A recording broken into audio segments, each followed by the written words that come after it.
महावीर पुनले आफ्नो आत्मकथा महावीर पुन सम्झना सपना र अविरल यात्राको बिक्रीबाट करिब 10 करोड रुपैयाँ भन्दा धेरै संकलन गरे।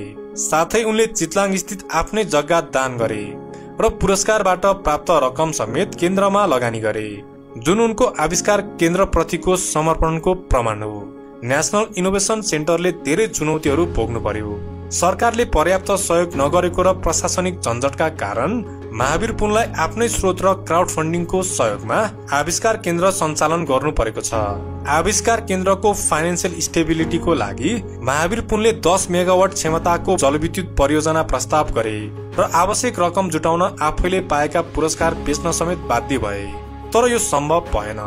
सन् 2012 मा स्थापना भएको र 2019 मा त्रिभुवन विश्वविद्यालय कीर्तिपुरमा उद्घाटन गरिएको यस केन्द्रलाई हालसम्म सरकारले कुनै प्रत्यक्ष आर्थिक वा प्राविधिक सहयोग गरेको देखिँदैन। विश्वविद्यालयले केन्द्र सञ्चालनका लागि जग्गा उत्पादन गराए पनि त्यो राज्यको एउटा सानो भूमिका मात्र हो। महावीर पुनले आफ्ना अन्तर्वार्ताहरू र आत्मकथा महावीर पुन सम्झना र सपना अनि अविरल यात्रामा प्रष्ट रूपमा असन्तुष्टि व्यक्त गरेका छन्। रिसर्च एन्ड डेभलपमेन्टमा पनि सरकारको लगानी निकै न्यून छ। नेपालमा इनोभेसन प्रति राष्ट्रले कुनै पनि लगानी गरेकै छैन। नेपालको रिसर्च एन्ड डेभलपमेन्टमा बजेट नेपालको जीडीपी को 0.3% भन्दा पनि कम रहेको छ।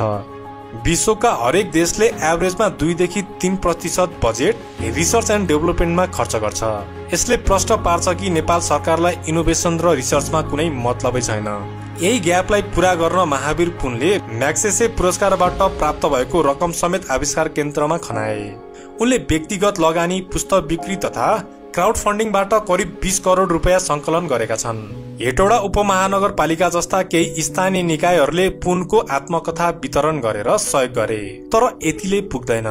आज राष्ट्रिय आविष्कार केन्द्रले कृषि, स्वास्थ्य, प्रविधि लगायत 20 भन्दा बढी परियोजनाहरू सञ्चालन गरिरहेको छ, तर ती सबै प्राय समुदायको संलग्नता, अन्तर्राष्ट्रिय स्वयंसेवक र महावीर पुनको व्यक्तिगत खर्चमा निर्भर छ। यस्तो अवस्थामा पनि आविष्कार केन्द्रले निकै धेरै इनोभेसनहरू गरिरहेको छ।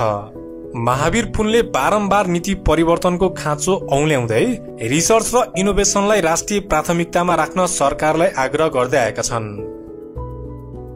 महावीर पुन एक नेपाली वैज्ञानिक र सामाजिक उद्यमी, आफ्नो दूरदर्शी सोच, कहिल्यै हार नमान्ने स्वभाव र गाउँको विकास प्रतिको निस्वार्थ लगावका लागि चिनिन्छन्। सरकारी झन्झट, आर्थिक अभाव र अनेकन बाधा अडचनलाई पन्छाउँदै अघि बढ्नुले उनको अटुट लगनशीलतालाई प्रष्ट पार्छ। आफ्नो कामलाई निरन्तरता दिन महावीर पुनले आफ्नो जग्गा र पुरस्कारमा पाएको पैसा समेत दान गरे र आम मानिसबाट सहयोग जुटाएर व्यक्तिगत त्यागको उदाहरण दिएका छन्।